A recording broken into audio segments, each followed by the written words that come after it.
Hey, welcome back. This is part two of the walk around Les Alpes, and as you can see overnight, I think we've had about a foot of snow, which is unbelievable. So everything's busy. As you can see, we're back in the town square. As you can see, there's the booking office, and it's not busy at all. So it just shows you don't have to queue up for lift passes or anything. So it's really looking good. If you take a look around here over to the mountain, you can see that the whole side of the mountain is covered with snow now, so it's absolutely looking brilliant. Wish I could get out there. Anyway, we're just going to go up to the tourist office now and just see what we can find in there. Oh, here we are inside the tourist office. As you can see, it's just not just a wooden hut, it's a proper tourist office with a good reception desk and everything. I'll go over and have a natter with them in a minute to see what information they've got. There is also within the tourist office there is the Ski School of France Centre, so if you need to book a lesson or anything, you can come in here and book your lesson. But I'm going to go over now and just see what brochures and catalogues I can find to see what they can give you information about the resort. But very impressed with the tourist office. Right, here we are at the gondola lift first thing in the morning. It's about 10 o'clock. That's first thing for me, by the way. There's quite a big queue here, really, but it's not too bad. I should think it's about half an hour to get up. And when you think about it, you're going right up to the glacier, so it'd take you nearly an hour to ski all the way back down again. But of course, the beauty with Les Alpes is that, in fact, you don't have to go up the gondola in the morning. As you can see, now that we've had snow, and we had nearly a foot of snow last night, that you can do all your skiing actually down in the valley, and there's loads of smaller lifts here, drag lifts, chair lifts, which, especially if you're a beginner or you're not that good, you can actually come down here and practice and get your ski legs before you go up the top of the mountain. I will go up possibly this afternoon and show you the top when the queue's gone down. Oh, we've walked up a bit further now, up to the top end of the village, and as you can see, there's a wonderful practice area here for beginners. There's one of those carpets, so you don't actually have to go on a drag lift. You can actually stand on the magic carpet, and that will take you up the mountain, so you can actually practice. And then you've got cracking practice facilities there with the little drag lifts and little slopes, which is ideal for ski schools. So if you are a beginner, you couldn't want a better place to come. It's not crowded, it's not busy, there's no screaming. It is just idyllic.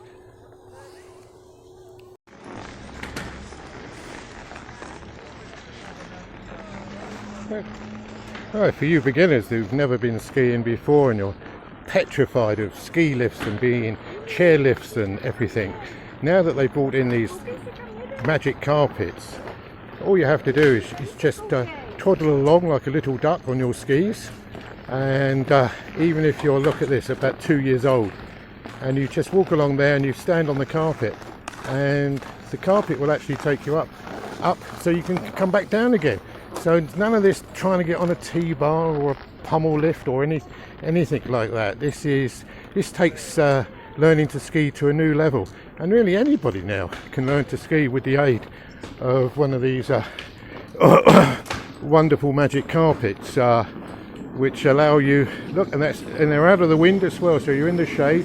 It's not going at any great rate of speed, so you've got no excuse not to come skiing now, have you? Yeah, and while your other half or the little ones are away learning to ski, and you think, well, what am I going to do? Well, this is it. You just go over to your local bar, you sit in the sun, you have a nice coffee and a brandy, and just work on the suntan. I'm sure you'll get a better suntan here than what you get down on the Costa del Sol in the summer. Well, that was a climb. I apologise if I'm puffing, but we've walked right through the village to the top end of the village, past loads again, supermarkets and chemists, but I'm sure you don't want to see those. You must have seen enough of those on the first one. But I just wanted to show you the view of the mountain in front of you over there with all the runs and everything. Absolutely stunning. The whole place. So what we're off to now, we're off to find the cabin, the gondolier, that takes us down into the valley, which you come in from the other end. There's no road out of the top, you can only get into the still Alps on one road, which is the road from the roundabout, as I showed you on the first video. But you can actually get a gondolier apparently down into the valley the other side, so that's where we're off to now. Right, so we're up at the telecabin, the top of the telecabin, so we're now going to go down into the village and hopefully find a nice little coffee shop down there and have a nice coffee. Maybe have a brandy with it, maybe not. Anyway, it's been a great walk here so far. Speak to you when I get down the bottom. Alright, here we go then. We're in the cabin and we're going to go down into the valley, which, wow, looks like a long way down there, doesn't it? But, now this is what the road like. But as you can see, the view, excuse my thumb, is absolutely stunning. Anyway, we get down the bottom, let's have a coffee, shall we? Right, we made it down to the bottom.